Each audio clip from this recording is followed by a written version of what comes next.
Okay, so here's a question for you. Yeah. Now that we're looking here at the Giza plateau, no, with the main three pyramids in the back. With your knowledge as an architect and your understanding of the technology that we have available today to build stuff, is it possible to recreate these structures today with what we have and what we know? I've thought about this a lot, and I've had the privilege of visiting the pyramids, and sort of seeing firsthand the absolute magnitude of the the situation over there. It's just it's a human made mountain. Correct. Done so in a almost perfect manner, as is described. I don't think we have. I think personally we can. I think we can, from a pure sort of physical perspective. I don't think we have the will to do it now. Well, this is one of the puzzles, no, about the whole thing of the Pyramid of Giza, especially. The old school belief, no, that they were tombs, which they never found a mummy in them. And then, as you know, since you were there, they don't seem to have any sort of like decorations inside. So when you look at these structures made out of limestone, they look like power plants to me. And a structure that has a specific purpose, but not of a religious or cultural meaning to me when I look at them. So I was doing some research on them over the years, and a few things they kind of call my attention. The first one is that these pyramids, they are built on an entire bedrock, which is an aqueduct. So meaning that the water from the Nile, the river, the Nile, it flows through the porous stone where the pyramids are sitting upon. And this stone is called the limestone that has a characteristic that when water runs through it in a zigzag manner, apparently generates an electrical charge. So I found that really sort of like, okay, there is a real design that has to do with harnessing energy just because of the magnitude. I mean, you're going through the effort to move those stones that are like tons, and we still don't know how they did it.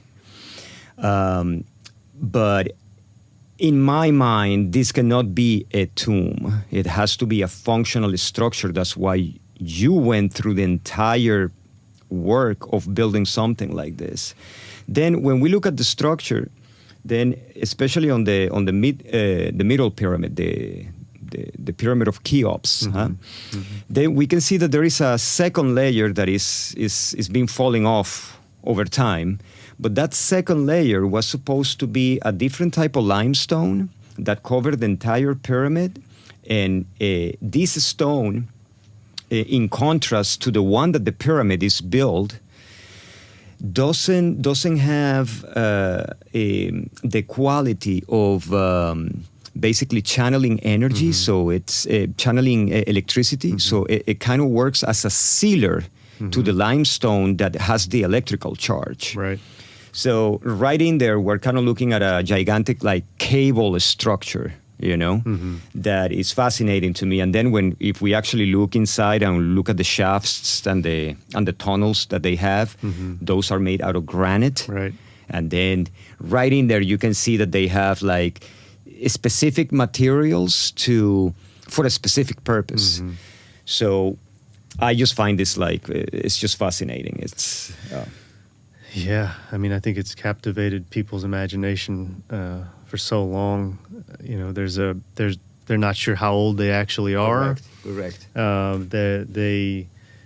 There's theories that the Nile River was a lot closer to it than it used to be, which makes sense to me. You know, why would they build something like this so far away from Right. from water, just like any other city. If you're in an airplane looking down, you'll see the clusters of developments around the rivers, just because that's kind of where life stems. And I think there's some like data from like satellite images that you can actually see how the river has been like migrating away from the pyramids Right. over time, and that makes absolute sense that those pyramids were right on the edge with that river Yeah. right next to it. Yeah, I think it's an interesting theory too, that it's some sort of a power generating structure. I mean, there's a lot of different theories. There is the basic theory that it is a burial site. In my mind, they didn't find any mummies in there, but this thing's been sitting there for thousands of years. At some point, somebody could have gone in there and pulled out, if there was one mummy in there in the king's chamber, Sure. they could have taken it out. But the thing about that is that even if we look at it in any other culture where we found these like sites that are burial like sites, there is always going to be some sort of like inscriptions around, just kind of like telling who was there and what, and apparently there is nothing of that kind inside of those structures. Yeah. Which makes it even more strange, Very mysterious. Like there is, however, kind of like a rectangular box made out of granite that looks like perhaps it was a sarcophagus, but not necessarily. And there are many different theories regarding to what that was used for. Right. When I ponder about this particularly, say, okay, well, I do get a sense, I do get a feeling that it's a gigantic power plant, and it's channeling the electrical current, from that river, and the entire limestone that is built upon. The question is, how was that energy used for? Yeah, Right? right. So, Yeah. what was the purpose?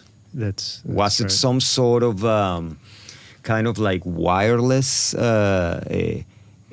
antenna?